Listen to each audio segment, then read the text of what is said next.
안녕하세요. 저는 연세 차세대 연구소 소장을 맡고 있는 김유준입니다.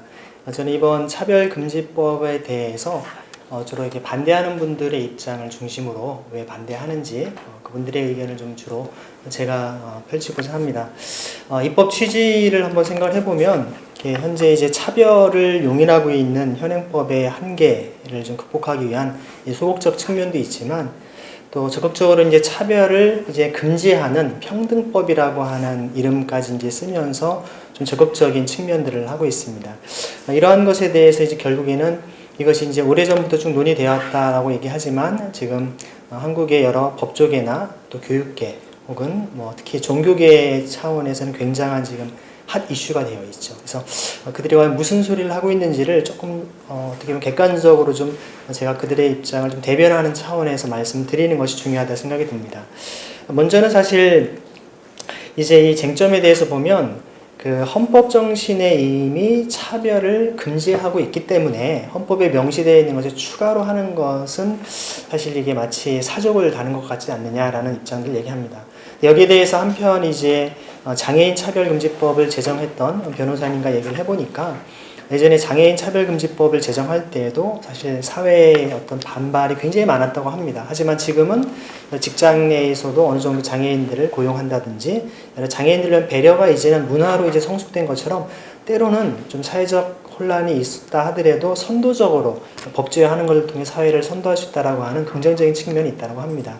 하지만 지금 우리가 논의되고 있는 이런 차별금지법 안에 포함되어 있는 몇 가지 주요 쟁점들은 아직까지 사회적인 그런 합의나 그들에 대한 약자로서라는 것 자체도 인정하기 쉽지 않아 하는 그런 분위기가 있기 때문에 조금 더 면밀하게 살펴볼 필요가 있다고 보는데요. 사실 이제 찬성하는 입장들을 이렇게 생각을 해본다면 현행법이 지금 차별금지법을 제정하지 않는다면 계속해서 그런 차별이 고착화될 수 있다라고 하는 문제와 한계를 지적하는 것 같고요. 또 이제 여러 가지 법안을 제정하는 근거에 있어서도 여러 해외 사례라든지 또 실제로 이제 이루어지고 있는 많은 문제점들에 대한 것들을 얘기를 합니다. 그래서 이제 실질적인 효과와 의미들이 이제 나타나기를 바라는 바가 있는데 이러한 전반적인 흐름 속에서 왜 과연 반대를 할까? 일단은 첫 번째는 이제 종교계의 입장을 좀 나타내고자 합니다. 저는 사실 다른 부분보다는 종교계 가운데에서도 기독교, 우리 정확히 표현하면 개신교라고 얘기할 수 있죠. 카톨릭이라고 하는 천주교 입장과 달리 개신교에서 주로 논의되는 얘기들을 좀 하고 싶은데요. 한마디로 말한다면 신앙과 양심의 자유에 반한다라고 말할 수 있습니다. 1517년에 마틴 루터를 통해서 이렇게 세워진 프로테스탄트라고 하는 개신교의 가장 중요한 기치는 바로 보름스 국회에서 아무리 교황 혹은 그 당시 황제가 명령을 한다 할지라도 내 신앙의 양심에 위배되는 것을 내가 동의할 수 없다라고 했던 그 루터의 어떤 신앙의 자유에 대한 정신이 개신교에 중요한 것인데 그런 차원에서 오늘날 우리가 이러한 지금 차별금지법에 대한 반대도 그런 맥락을 같이 하고 있다고 볼 수 있습니다. 하지만 기독교, 특히 개신교 가운데서도 보면 지지하는 그룹들도 있습니다. 그분들은 보면 주로 이제 소위 좀 진보적인 성향의 교계 혹은 학계의 어떤 학자들과 목회자들일 수 있는데요. 왜냐하면 이미 서구 신학이라든지 서구 교계에도 이미 다 동성애를 지지하고 있고 거기에 대한 목회자라든지 여러 가지 프로그램들이 되어 있는데 우리도 이제 좀 선도적으로 같이 가야 된다라는 입장도 있고요. 또 이제 전반적으로 가장 많이 얘기하는 게 이웃사랑이라고 하는 것에 제한을 두어서는 안 된다. 자꾸 이웃사랑을 얘기하면 실제로는 소위 말하는 혐오와 차별을 하고 있지 않느냐라고 하면서 비판을 하기도 하고요. 또 가장 많이 이제 이야기하는 논지 중에 하나가 동성애에 대해서는 그렇게 문제시하면서 사회 구조적인 불이나 더 큰 죄악에 대해서 과연 그만한 어떤 관심을 기울이고 있느냐, 이것만 그렇게 집착을 하느냐 하면서 약간 그래서 조금 것을 좀 축소시키는 경향의 이런 차이들이 있습니다. 반면에 국내 대다수의 보수 성향의 교계라든지 학계에서 입장은요, 아까도 말씀드린 가장 첫 번째 기준은 바로 자신의 신앙과 양심의 기준에 위배된다는 겁니다. 그렇다면 신앙의 기준으로 보는 게 바로 성서인 하나님의 말씀인데요. 하나님의 말씀이라고 하는 것이 어떤 기독교인들에게 있어서는 아무리 우리의 법이나 헌법이 있다 할지라도 최상위의 최고의 삶의 기준이 되기 때문에 아무리 이것이 합법이고 합헌이라 할지라도 하나님의 말씀인 성경의 기준이 위배되면 이것을 따를 수 없다라고 하는 것이 기독교인들의 가장 중요한 신앙적 자존심인 것이죠. 그런 면에서 볼 때 아무리 세상의 어떤 법조로 이것을 동의한다 하더라도 하나님의 말씀의 기준에 비추어서는 동의할 수 없다라고 보는 것이죠. 그래서 이제 전통적인 신학적인 차원에서의 동성애에 대한 입장은 가톨릭과 개신교 전반에 볼 때는 이렇게 인정할 수 없는 부분으로 보는 분들이 대다수인 것을 볼 수 있습니다. 한편으로 또 어떤 이런 표현을 하는 분도 있습니다. 혐오스러운 것을 괜히 혐오하는 것이 인간의 본능이다. 자연적 본능을 국가가 억누르거나 그것을 교정하려고 하는 것은 전체주의적인 입장이다라고까지 얘기하는 분도 있죠. 그래서 오히려 이런 어떤 사회적 평판을 저해시키지 않는다는 어떤 법률로 강제하려고 하는 이 태도들의 문제점들을 얘기하고 있고요. 어떤 이 인간의 본성이나 이성, 자연적인 본능을 법률로 시정하겠다라고 하는 것에 대한 문제점을 지적하기도 합니다. 이런 어떤 것들과 함께 좀 법조계, 특히 여기서 얘기하는 법조계라고 하는 것은 이제 제가 말씀드린 대로 개신교 측의 법조계의 입장들인 것인데요. 첫 번째는 여러분 아시지만 이 포괄적이라고 하는 것에 대한 문제 제기를 하고 있습니다. 차별금지법 가운데에도 포괄적, 이것은 오히려 역차별이 담겨 있다라고 하는데요. 사실 이것은 동성애를 반대하는 것을 금지하고 있고 또 금지하는 사람에 대해서는 결국 법적 제재가 가해지는 것 때문에 지금 문제시를 하고 있는데요. 사실 아직까지 사회적 합의가 그렇게 도출되지 않은 상황에서 계속 법률안 발의가 이제 계속되다 보니까 갈등이 되고 있다는 겁니다. 사실 성적 지향이라고 하는 의미도 갈수록 굉장히 확대되고 뭔가 변형되면서 기존 법 체계와 굉장히 충돌되고 있다라고 하는 부분들을 문제 제기하는 어떤 법조인도 있고요. 한 변호사의 부분은 어떤 얘기를 하냐면 이 성적 지향만 빼면 된다라고 이렇게 얘기하는 분도 있지만 사실 여기에는 모든 것들의 핵심이 오히려 성적 지향을 향하고 있다라고 얘기할 만큼 그것이 간과할 수 없는 중요한 요소로 나타나고 있다는 것이죠. 그래서 이런 것들에 대한 좀 구체적인 얘기를 하기 전에 좀 간단하게 제가 한 가지 생각을 해보면 사실 이 동성애를 비롯한 이 차별금지에 대한 얘기가 시작됐던 이런 논의들이 우리나라에서 시작된 지는 그렇게 불과 오래되지는 않은 것 같습니다. 실제로 노무현 대통령 당시에 그 정부에서 2008년에 이제 법안이 발의된 이후로 실제로 약 한 12년 정도, 약 10여 년 정도 논의가 이제 법제화하는 부분에 대한 논란이 이제 되어 온 것인데요. 그러기에는 사실 우리나라가 여러 가지 아직 세대 간의 갈등이라든지 또 실제로 어떤 종교적인 이런 갈등들을 충분히 우리가 토론하고 논의하는 시간들이 좀 비교적 짧았다라는 생각이 듭니다. 왜 그러냐면요. 여러분 2차 세계대전 당시에 영국과 독일이 전쟁을 치를 때 사실 독일의 암호기계였던 에니그마를 해독했던 뛰어난 암호학자가 있었습니다. 영국의 전쟁 영웅으로 추앙됐던 앨런 튜링이라고 하는 사람이 있었는데 이 사람이 나중에 이제 동성애자로 밝혀지면서 굉장한 사회적 이슈가 됐던 것이죠. 횟수로 치면 지금부터 최소한 7, 80년 전 얘기입니다. 적어도 한 세대만 아니라 두 세대 이상의 오랜 어떤 시간 동안 영국과 유럽 사회에서는 그런 논의들이 있어 왔고요. 미국도 역시 아까도 이제 언급이 됐던 이런 흑인들에 대한 문제를 비롯해서 인권에 대한 논의들이 정말 그들의 삶의 어떤 현장에서 구체적인 갈등과 아픔을 계속 해왔기 때문에 이들에 대한 어떻게 할 것인가에 대한 논의들이 있어 왔는데 반면에 한국 사회를 비롯한 특히 이제 동양 문화에서는 굉장히 사실 여러 가지 어떤 차이점들이 있겠지만 그동안의 성적인 것 자체를 얘기하는 것 자체가 터부시되는 그런 문화와 이런 것들이 있어 왔고요. 또 동성애라고 하는 것도 사실 대학가에서 얘기됐던 것도 90년대 중후반 이후에서 이제 비로소 처음으로 이제 그러한 커밍아웃 하면서 얘기가 나왔던 것입니다. 길게 봐도 약 한 20여 년 정도 불과한 지금 이러한 부분들이 이제 어떤 법제화하는 과정에서 충분한 어떤 사회적인 토론과 또 그런 공감대 형성이 없이 너무 법으로 선제적으로 하려고 하는 부분들이 이러한 굉장히 갈등들을 우리가 초래하고 있지 않은가 그런 부분들을 보게 됩니다. 그렇다면 실제로 이제 이런 차별금지법을 반대하는 좀 구체적인 내용들이 뭐가 있는가를 좀 살펴보면요. 실제로 이제 이런 것들을 얘기를 하죠. 표현의 자유를 억압한다라고도 얘기하고요. 급진적인 성교육을 도입을 한다라는 것도 있고 또 군인 간에 이제 동성애를 허용해서 어떤 국가 안보를 약화시킨다라는 논리로 얘기하기도 합니다. 그리고 또 여성의 안전권을 침해하는 것, 혹은 병역 기피 수단, 종교에 대한 간접적인 탄압이다. 또 여러 가지 양육권이라든지 가정 해체 등의 문제까지도 이제 많이 거론을 하고 있죠.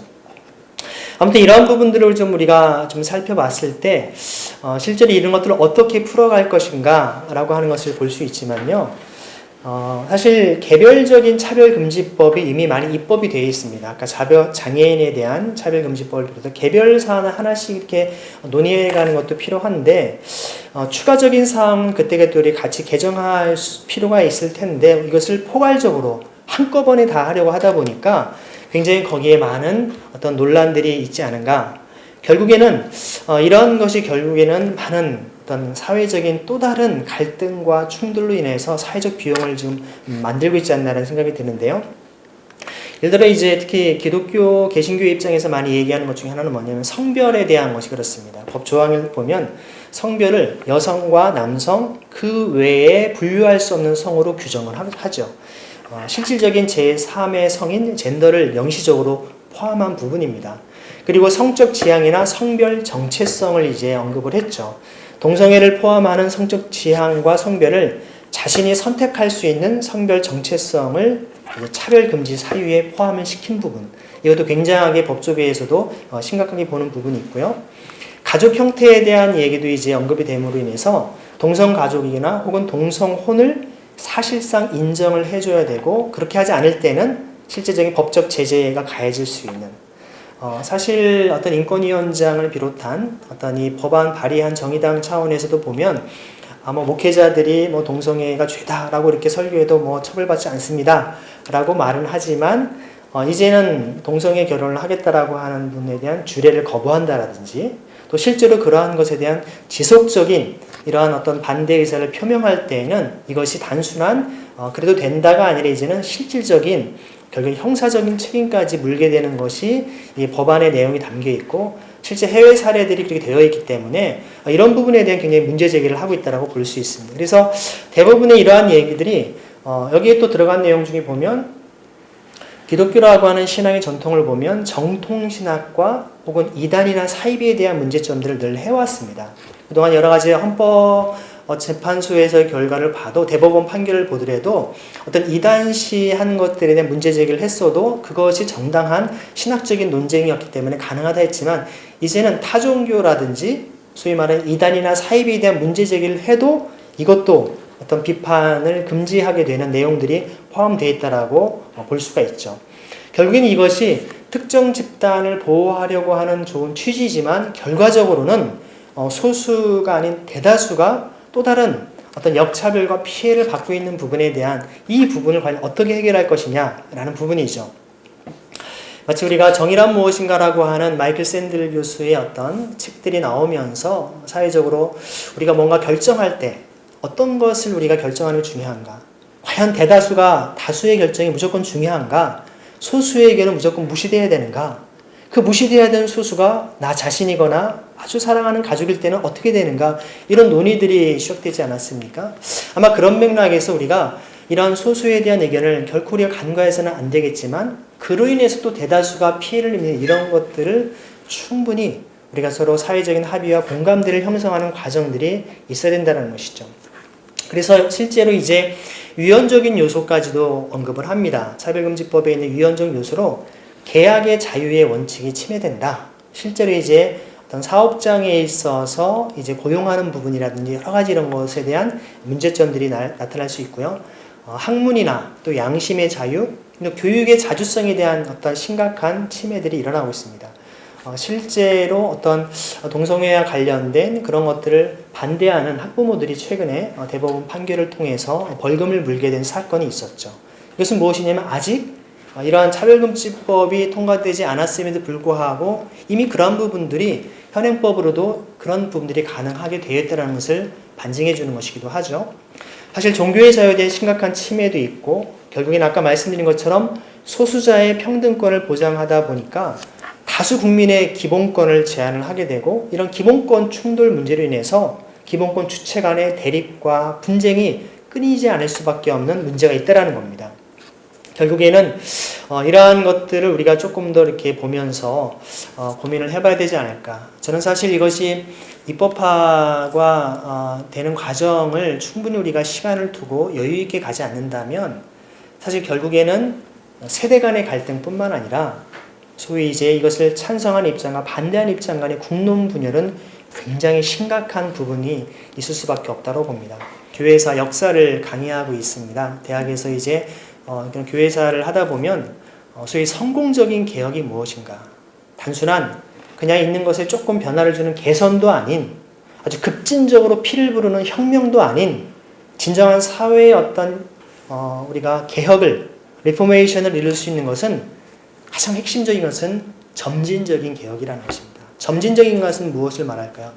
최대한 한 세대, 두 세대의 시간이 흐르면서 결국에는 그 모두가 사실은 받아들일 수밖에 없는 양심과 또 상황적으로 합의를 이루어낼 수 있는 시간이 필요하다는 것이죠.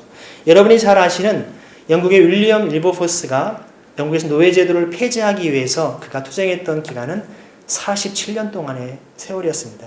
최소한 한 세대 이상 50년 가까이 했던 것이죠. 그가 사실 1787년에 노예제도를 폐지하고자 했을 때 20년 만인 1807년에 노예 매매제도가 폐지했고요. 나중에 1833년 결국에 정확히는 만 46년에 이르러서야지 영국의 노예제도가 폐지가 됐습니다. 그 얘기는 뭐냐면 20대 젊은 윌리엄 윌버포스가 영국 하원의회에서 노예제도 폐지를 얘기할 때 그때 당시 대다수 60대 70대 이상의 하원의원의 주도권을 잡고 있었던 사람들은 엄청난 노예 농장을 통해서 기득권을 차지하고 있었던 사람들이었습니다. 자기의 모든 기득권을 다 내버리라는 말과 마찬가지였기 때문에 그야말로 반역적인 정말 어떤 그 영국의 국가 기반을 다 뒤흔들어 놓는 이야기일 수밖에 없었기 때문에 당연히 반대가 됐죠. 수십 번 이상의 계속된 반대를 거듭했지만 결국 그 오랜 40여 년 동안의 영국인들의 양심을 일깨우는 그런 과정을 통해서 나중에는 만장일치를 통해서 영국의 노예제도가 폐지가 됐죠. 미국보다 약 한 세대 정도 먼저 됐던 그런 놀라운 사건이었는데요. 저는 이런 개혁의 핵심은 그 당시에 1833년에 노예제도가 폐지될 때 영국에서 그 윌버포스가 죽기 3일 전에 그 소식을 듣고 죽습니다. 그가 마지막에 이런 감사를 드리죠. 크리스찬이었기 때문에 하나님 감사합니다. 영국 의회가 노예제도를 폐지하기 위해서 2천만 파운드를 지불하기로 결의한 것에 감사를 드립니다. 지금 돈으로 치면 영국 국가재산의 절반에 해당되는 수백조 이상에 해당되는 돈을 지불한 겁니다. 노예를 그냥 풀어준 게 아닙니다. 그러한 대가를 지불하고 만장일치로 통과됐던 것이 가능했던 것은 영국인들의 양심을 일깨웠고 의회에 있는 모든 사람들이 만장일치로 그것을 찬성할 수밖에 없었던 그런 설득이 있었다는 것이죠. 이것이 바로 저는 점진적인 개혁이라고 봅니다. 우리 한국 사회에서도 차별금지법, 물론 여러 가지 우리가 사람을 혐오하고 차별하는 것은 물론 사라져야 된다고 봅니다. 또한 그 가운데 종교적인, 학문적인, 개인적인 여러 가지 양심상에 반대하는 사람의 의견도 존중될 수 있는 것들이 필요합니다. 그러기 위해서는 충분한 시간과 사회적인 합의가 전제되지 않고서는 아까 말씀드린 영국도 이미 7, 80년, 미국도 그 이상, 유럽은 최소한 50년 이상의 사회적인 논의와 합의들이 있어 왔지만 우리 한국 사회에서는 정서적으로나 아직 여러 가지 시간적으로 더 많은 논의가 필요한 부분이 아닌가. 그런 차원에서 우리가 좀 서두르고 있는 약간의 혁명적인 차원이라고 불릴 만한 이런 노력들에 대해서 조금 더 템포를 우리가 또 마음을 같이 할 수 있는 부분이 필요하지 않나. 그런 부분들을 말씀드립니다. 결국 이러한 부분을 통해서 저는 최근에 일어나고 있는 이러한 개신교 종교계라든지 또 법조계 많은 사람들의 반대가 단순히 현 정부의 반대를 위한 반대가 아니라 실질적으로 그들이 이야기하는 전통에 대한, 정통에 대한 이런 것들에 대한 그 존중을 함께 하면서 사회적인 통합과 일치를 이뤄가는 과정들에 더 우리가 어떤 심혈을 기울였으면 좋겠다라는 의견으로 저희 발표를 마치겠습니다. 감사합니다.